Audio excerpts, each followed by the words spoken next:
Alors qu'est-ce que t'inspire la voile et quelle expérience en as-tu? Alors l'expérience c'est depuis tout gamin. J'ai toujours navigué, mon père naviguait, mes frères naviguent. On est une famille de marins.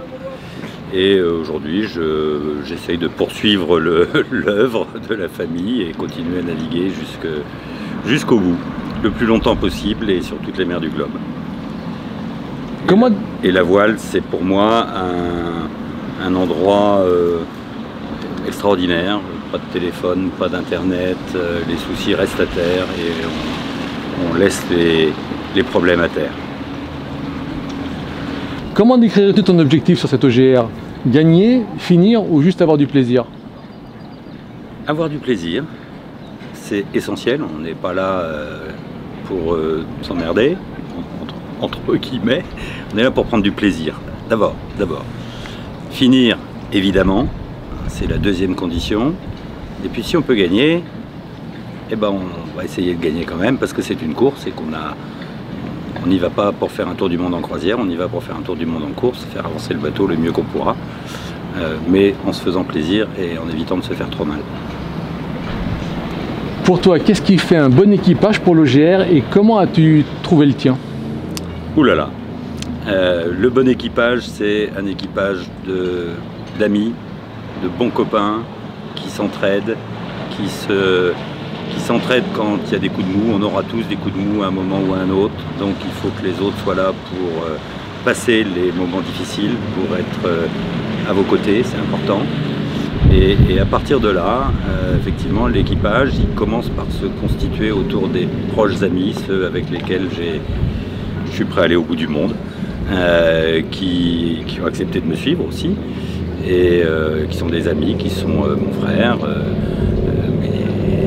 ma compagne, Mirabelle, et tous ces gens-là, voilà, je laisse tout et je vais avec eux n'importe où aussi. Quel est ton souvenir le plus mémorable dans la préparation de l'OGR? Dans la préparation de l'OGR, il y en a plein, c'est plein de souvenirs mémorables. On passe par des moments compliqués. Le plus marquant, je pense, ça a été quand j'ai appuyé sur le bouton de l'ordinateur pour envoyer mon dossier d'inscription. Ça a été la décision, on prend la décision, on se dit on y va, et donc on prépare le dossier et on appuie sur l'ordinateur, on se dit bah là voilà, on y va, c'est parti. Et c'est pas juste je vais le faire, c'est on appuie sur le bouton, et ça prend un peu les tripes là. Une grosse responsabilité quand on appuie sur le bouton. Une grosse responsabilité, c'est un engagement. C'est une course que je prépare depuis juillet 2019, quand j'ai vu le petit encart dans la revue Voiles et Voiliers, pour un départ en 2023, donc on est 4 ans avant le départ.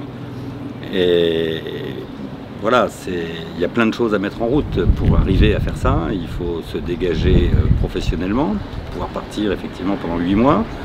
Il faut trouver le noyau dur des copains qui vont faire le tour avec nous et qui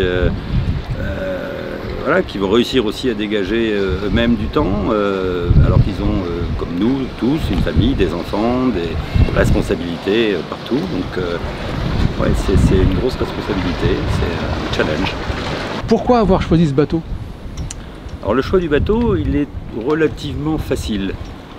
D'abord un Swan, parce que j'en ai déjà eu 2 avant et que ce sont des bateaux de très très grande qualité, extrêmement sûrs, extrêmement solides, sur lesquels on peut affronter les mers les plus difficiles. Deuxièmement, c'est un bateau qui est confortable. Moi j'ai passé l'âge de me faire mal sur des bateaux dans lesquels il n'y a rien dedans. Il me faut un minimum de confort et c'est pour ça qu'on fait ça. Un peu dans l'esprit plutôt Grand Louis que dans l'esprit Pedwick 6. Voilà, le rôti du dimanche, le poulet du dimanche, les glaçons, l'apéritif, ça c'est important, l'eau chaude dans la douche, c'est important. Après le choix, le type de bateau à proprement parler, c'était juste le plus grand dans les bateaux de série autorisés. Et comme il faut, à mon avis, partir à 10, puisqu'on n'a pas de pilote automatique à bord, le choix est assez rapide. Sinon, ça va être un peu le bagne. Voilà. Donc on veut le faire dans de bonnes conditions, de confort, parce que, je veux dire, on a passé l'âge. Il faut qu'on soit en forme pour manœuvrer un engin comme ça. Et donc, il il faut un environnement confortable. Selon toi, quel sera le plus difficile dans cette navigation en équipage, sur une aussi longue distance? Alors, le plus difficile d'un point de vue, je dirais, physique, ce sera la deuxième étape, l'océan Indien, parce que je ne connais pas. Tout ce que j'ai pu lire et voir me laisse à penser que c'est le passage le plus difficile. Quand on a fait l'Indien, même si le Horn est réputé comme étant très difficile, je pense qu'on est déjà rodé, formé pour attaquer la suite. Le plus difficile humainement, c'est de toute évidence réussir à garder une cohésion, un équipage soudé et être à l'écoute des équipiers de façon à faire en sorte que l'ambiance reste au plus haut niveau pendant toute la course et qu'il n'y ait pas de petits soucis qui se transforment en galère. Voilà. Qu'attends-tu le plus en participant à cette OGR?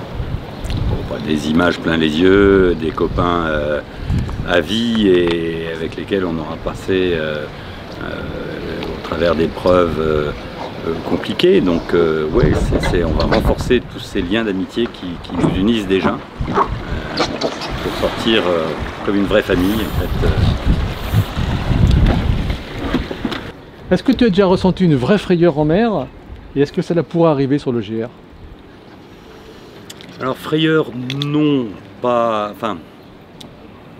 vraiment de frayeur. Pas de frayeur, pas la frayeur qui tétanise, celle qui fait qu'on reste sans bouger, qu'on ne sait plus réagir. Non, ça non. Des moments de stress intense, oui, en particulier quand on a ramené le bateau qu'on avait acheté en Martinique et que quelques jours après le départ, en pleine période de Covid, les équipiers ont commencé à tomber malades. Tous les 2 jours, j'avais un équipier qui tombait malade. Et là, j'étais très inquiet. Heureusement, ce n'était que la dengue et pas le Covid. Mais oui, on peut dire que j'ai eu peur. Ouais. Penses-tu que l'OGR va te changer d'une manière ou d'une autre? Certainement. Certainement, l'OGR, pour moi, c'est la transition entre une vie professionnelle hyperactive et une vie de retraité hyperactif aussi, probablement. Donc oui, ça va changer ma vie parce que j'ai décidé de prendre ma retraite pour courir l'OGR. Ça tombe bien, c'était le bon timing pour le faire, mais c'est ce qui m'a quand même poussé à arrêter mon activité professionnelle. C'est essentiel, oui. C'est un élément très important. Si tu pouvais changer quelque chose sur l'OGR, ça serait quoi? Et pourquoi? Alors sur l'OGR, pas grand chose à changer. On s'inscrit dans une course vintage et on va le faire avec les moyens du bord. Je pense qu'on a besoin de pouvoir communiquer, ce qui n'était pas possible à l'époque. Il faut qu'on puisse envoyer de l'info, des images, des histoires, qu'on raconte une histoire, parce qu'on laisse quand même beaucoup de monde sur le quai qui vont nous suivre, et si pendant 40 jours on n'est pas capable de donner de nouvelles, c'est plus compliqué si on a des sponsors, c'est plus compliqué pour les enfants, pour les parents qui vont toujours se poser des questions de savoir si tout va bien à bord. Donc ce serait important de pouvoir envoyer de l'image, envoyer du son, envoyer du texte, même juste du texte.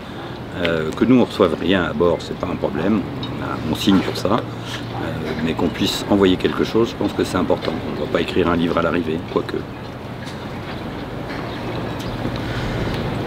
Est-ce que tu as modifié le bateau pour le rendre plus sécurisant ou plus rapide? Et selon toi, quel est le plus grand risque dans cette course? Alors plus sécurisant, un peu, oui. J'ai rajouté un étai à l'avant et changer tous les enrouleurs, toutes les voiles d'avant sur enrouleurs, parce que je ne veux pas qu'on aille à l'avant, c'est trop dur, c'est trop violent et trop risqué pour des garçons de mon âge. Donc oui, on n'a pas changé fondamentalement le bateau, mais on a fait en sorte que les manœuvres soient plus simples à réaliser, qu'on puisse faire un maximum de choses depuis le cockpit sans aller à l'avant du bateau. Ça, c'est très important. Après, le bateau, c'est une préparation intense, Tout est redondant à bord, on a plusieurs sources d'énergie entre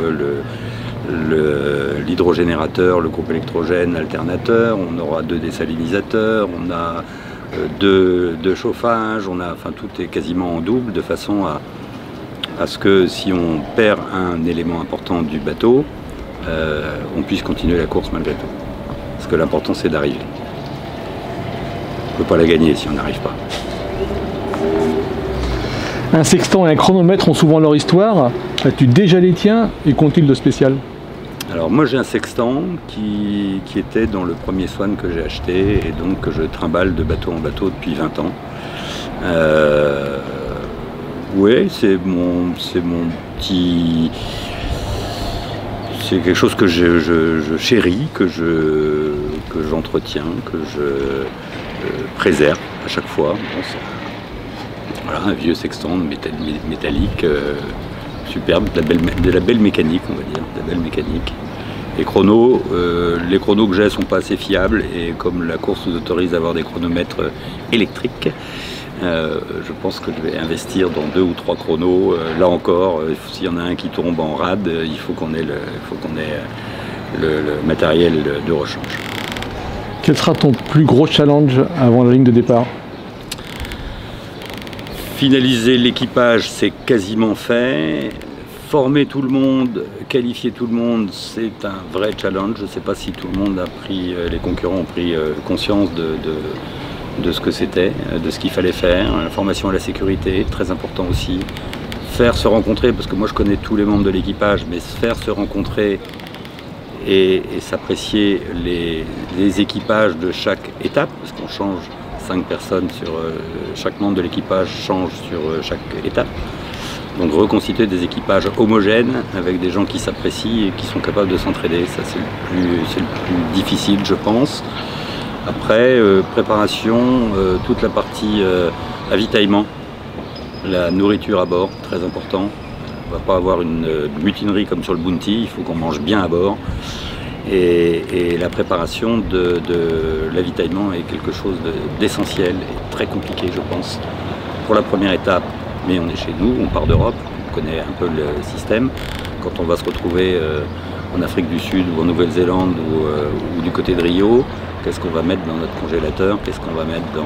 Voilà, je ne sais pas. Donc pour moi, c'est une source de stress. Ton impression des mers du Sud et du Cap Horn? Alors je connais pas, j'y suis jamais allé. J'y suis allé sur un pétrolier il y a 40 ans.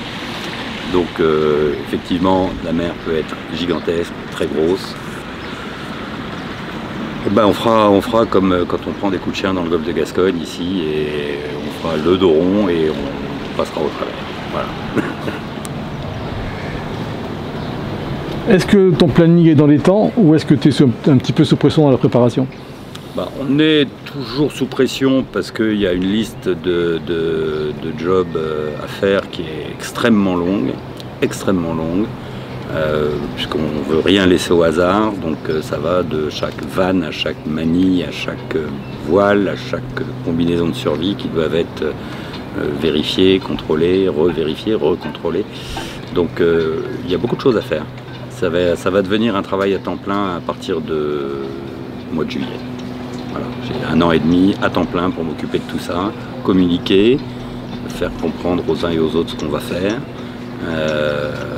Et il y a beaucoup de choses qui vont autour de la course. Il n'y a pas que choisir les voiles, ça c'est probablement le plus facile encore. Voilà. La pharmacie du bord, ça c'est un vrai sujet également. Qu'est-ce qu'on emporte comme médicament, même si j'ai pris la décision d'avoir un médecin à bord sur chaque étape. Donc oui, il y a énormément de choses. Il ne faut pas oublier le sel, très important. Je ne sais pas combien il y a d'engagés dans cette course, mais est-ce que tu espères faire mieux que 7e? Ah, j'espère faire mieux que 7e, oui. Dans ma catégorie, on est 8, alors j'aimerais bien qu'on finisse mieux que 7e.